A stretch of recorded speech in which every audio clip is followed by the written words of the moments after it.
ফারুকী ভাইয়ের সাথে আমার যখনই দেখা হতো তখনই বলতাম যে ফারুকী ভাই 420 সিকুয়েল বানানো উচিত আপনার। আশা করবো 24-এর মতো 25-এ হবে না, অনেক ভালো ভালো সিনেমা মুক্তি হবে, আপনারা বারবার সিনেমা হলে যাবেন। 840 প্রতিটা মানুষের দেখা উচিত। অনেকদিন পর আমরা এর আগে 420 দেখেছিলাম, পলিটিক্যাল ড্রামা। 420 পর আমরা সবাই ওয়েট করছিলাম 420 মতো আরেকটা সিরিজ কবে আসবে। ফারুকী ভাইয়ের সাথে আমার যখনই দেখা হতো তখনই বলতাম যে ফারুকী ভাই 420 সিকুয়েল বানানো উচিত আপনার। তো আমরা দেখলাম 840, দুর্দান্ত একটি সিরিজ। এটা তো সিরিজ হিসেবে মুক্তি পাবে, প্রথমে সিনেমা হলে আসবে।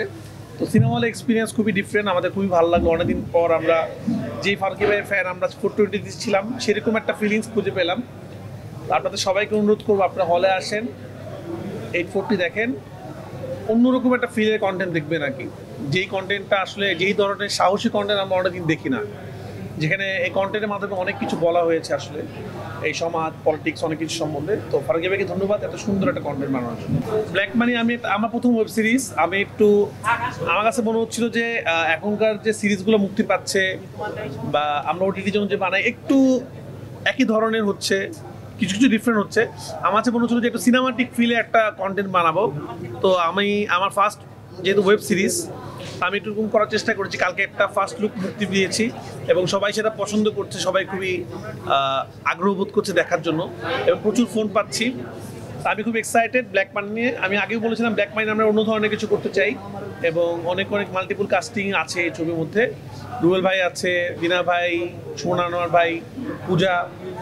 তো আমার মনে ব্ল্যাক মানি আপনাদের ওটিটি সিরিজের ক্ষেত্রে একটি অন্যরকম ফিল দিবে, যেটা প্রথম ঝলক আপনারা কালকে পেয়েছেন। এটা হলো যে নতুন বছরের আমার যে অডিয়েন্স তাদেরকে একটা গিফট, তাদের জন্য। তুফানের পর আমি এটাই শ্যুট করেছি, তাদেরকে একটা উপহার। সিনেমার আগ পর্যন্ত এই ওটিটির মানুষ দেখতে থাকুক, তারপর তো ইনশাল্লাহ সিনেমা দেখবে। বাইরের দেশে ম্যাক্সিমাম বড় বড় সুপারস্টার যারা পুরনো, তাদেরকে কিন্তু ওটিটি দিয়ে তারা কাম ব্যাক করছে। আমাদের দেশে এটা ছিল না, তা আমরা তাদের সাথে একত্রতা করতে পারছিলাম না। আমি চাচ্ছিলাম যে আমাদের পুরনো যে স্টারগুলো ছিল, যাদের সিনেমা দেখে আমরা বড় হয়েছি, তাদেরকে যদি আমরা সিনেমা হলে তো দেখেছি, একটু অন্য মাত্রায় নিয়ে আসতে পারি। তো আমি খুব ভয়ে ভয়ে রুবেল ভাইকে অফার করেছিলাম, বাট আমি খুবই হ্যাপি। উনি খুবই হাম্বল মানুষ, উনি আমার রিকোয়েস্ট অ্যাকসেপ্ট করেছেন। উনি বলেছেন হ্যাঁ আমি কাজটা করতে চাই এবং আমরা ওনাকে নিয়ে কাজটা করেছি। তো রুবেল ভাই জায়গা থেকে বেস্ট এফোর্টটি দিয়েছেন। আমার মনে হয় যে রুবেল ভাই যারা ফ্যান, যারা রুবেল ভাই কাজ অনেকদিন দেখতে পারেননি, তারা নতুনভাবে রুবেল ভাইকে খুঁজে পাবেন। এবং রুবেল ভাইয়ের ক্যারেক্টারটার নাম বেনসন জুনায়েদ, যিনি একসাথে 2টা সিগারেট খায়। খুব ইন্টারেস্টিং ক্যারেক্টার, এরকম অনেকজন ক্যারেক্টার আছে। তো আমার মনে হয় যে ওই পুরনো রুবেল ভাইকে আমরা পাবো অ্যাকশন রূপে এবং ওনার যে স্টারজম সেটা আমরা এটাতে খুঁজে পাবো। এবং এই ছবিটার যে এই সিরিজটার ইন্টারেস্টিং বিষয় হলো যে এক একটা ক্যারেক্টার একরকম।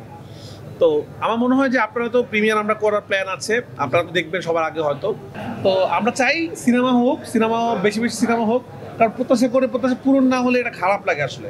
তো আশা করবো 24-এর মতো 25-এ হবে না, অনেক ভালো ভালো সিনেমা মুক্তি হবে, আপনারা বারবার সিনেমা হলে যাবেন, সিনেমার জোয়ার তৈরি হবে এবং দেশে শান্তি বিরাজ করবে, এটা তো সবার চাওয়া। তো 24-এ যেরকম আমাদের দেশে অশান্তি ছিল, আশা করবো 25-এ থাকবে না। 25 একটা সুন্দর বছর আমাদের জন্য হবে, নতুন বছর, এটাই আমার প্রত্যাশা।